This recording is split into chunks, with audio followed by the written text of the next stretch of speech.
दोस्तों, आज मैं आप लोगों के सामने एक अहम वीडियो लेकर आया हूं। कल जिस तरह से एआईएमआईएम के महाराष्ट्र के अध्यक्ष इम्तियाज जलील पर जानलेवा हमला किया है, वहां पर बीएमसी कॉरपोरेटर का इलेक्शन था और वहां पर एआईएमआईएम के जो दुश्मन है उन लोगों ने हमला किया है।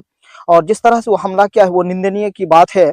इम्तियाज जलील साहब एक गाड़ी से जो है जा रहे थे और इसी दरमियान जो एआईएमआईएम के खिलाफ पार्टी है उन लोगों ने गुंडा को लगाकर एआईएमआईएम पर हमला किया है और इम्तियाज जलील पर जानलेवा हमला किया है। और इम्तियाज जलील साहब किसी तरह से अल्लाह के फजल करम से बाल बाल बचे। अल्लाह की मेहरबानी और रहमत की वजह से वो किसी तरह से बच पाए हैं। नहीं तो जिस तरह से ये लोग हमला किया था, बचने की कोई उम्मीद नहीं थी।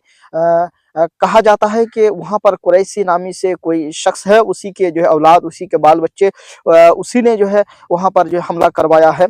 आप लोगों को मैं वो वीडियो भी दिखाना मुनासिब समझूंगा। आप लोग पहले उस वीडियो को देख लीजिए कि किस तरह से हमला किया है इम्तियाज जलील साहब पर। और फिर जब इस तरह से हमला किया है तो इम्तियाज जलील का भी जबान चलने लगा। फिर असदुद्दीन ओवैसी साहब ने भी कहा और वारिस पठान साहब ने भी कहा, आदिल हसन साहब ने भी कहा कि ये हमला निंदनीय की बात है। जहां पर डेमोक्रेटिक मुल्क है, जहां पर हर एक को लड़ने की इजाजत है, कोई भी लड़ सकता है, चाहे वो दलित समाज से ताल्लुक रखता है कोई भी। लेकिन कुछ लोग जो गीदड़ भक्ति की तरह लड़ते हैं और एआईएमआईएम से बुखलाहट होकर जो हमला किया है, ये बात आप लोगों को मुझे पहुंचाना था और इन लोगों को पहचानना चाहिए जो लोग इस तरह के हमला करते हैं। और इन लोगों को पहचानिए। मैं महाराष्ट्र के लोगों से अपील करूंगा कि इन लोगों को पहचानिए और इन लोगों से दूर रहिए और एआईएमआईएम को जो है मजबूत कीजिए, आगे बढ़ाइए, जो आपकी आवाज बनकर जो है दूसरी जगहों तक जाए और आपके जो काम को कर सके। दोस्तों, एक बड़ी खबर के बिहार में अब ज्वेलरी की दुकान यानी सोना चांदी मोती हीरा ये सब की दुकान में अगर कोई औरत जाएगी तो उसको बुर्का पहनकर जाने की इजाज़त नहीं रहेगी।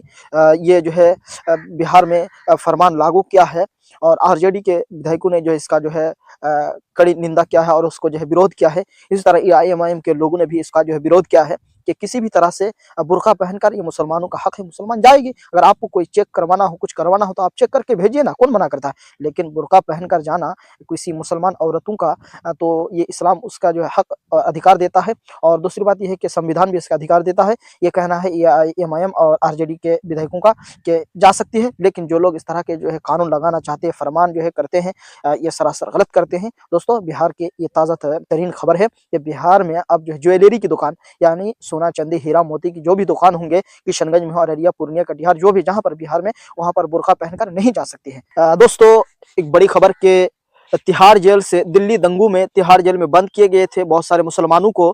जिस तरह से गुलफिशा फातिमा, शफाउर रहमान, मीरान हैदर और मोहम्मद क्या नाम है उसका, एक उसका नाम मैं भूल रहा हूँ, उसको भी जो है जेल में बंद किया था। 5 सालों तक ये लोग बंद रहे और सुप्रीम कोर्ट के आदेश पर इन लोगों को जो रिहा किया गया है।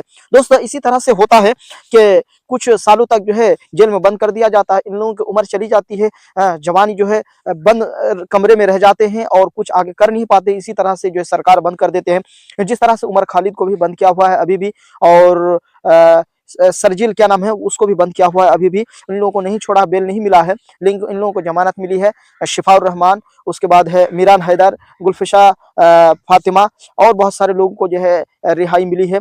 दुआ करें कि इन लोगों को बाहर आने के बाद जो है हक की आवाज़ उठाने की तौफीक अता फरमाए। ये लोग ना डरें, ये लोग आगे बढ़ते रहे और मजलूम की जो है आवाज़ उठाते रहे, क्योंकि मजलूम की आवाज़ उठाने वाले कुछ लोग हैं जिनको दबाते हैं, कुछ चिल्लाते हैं सरकार, ये लोग जो है आगे बढ़ते रहे। दोस्तों, एक फेक न्यूज जो है एआईएमआईएम के खिलाफ जो फैलाया जा रहा है कि महाराष्ट्र में जो बीजेपी के साथ एआईएमआईएम वालों ने जो गठबंधन कर लिया है, असदुद्दीन ओवैसी साहब ने गठबंधन कर लिया है, ये सरासर फेक है, ये फालतू बात है, गलत बात है। ये जो एआईएमआईएम को बदनाम करने के लिए इस तरह का जो है न्यूज चलाया जा रहा है और ये बताया जा रहा है कि एआईएमआईएम वालों ने जो है गठबंधन कर लिया है बीजेपी के साथ। बीजेपी के साथ जो है कॉर्पोरेटर का इलेक्शन, बीएमसी का इलेक्शन है, वहां पर एमएलसी का इलेक्शन है, वहां पर जो है मेंबर वगैरह ये सब का इलेक्शन है। ये बताया जा रहा है कि बीजेपी के साथ असदुद्दीन ओवैसी ने एक जगह पर गठबंधन कर लिया है। ये इसलिए बताया जा रहा है कि असदुद्दीन ओवैसी की पार्टी को नीचे गिराया जाए, उसको किसी तरह से उसको जो है ऊपर ना उठने दिया जाए। जिस तरह से एआईएमआईएम अभी के जो है टाइम में बिहार के इलेक्शन के बाद जिस तरह से तरक्की कर रहे हैं, ऊपर उठ रहे हैं, दुश्मनों को जो है देख के ये जलन पैदा हो रहा है और ये बता रहे हैं कि एआईएमआईएम ने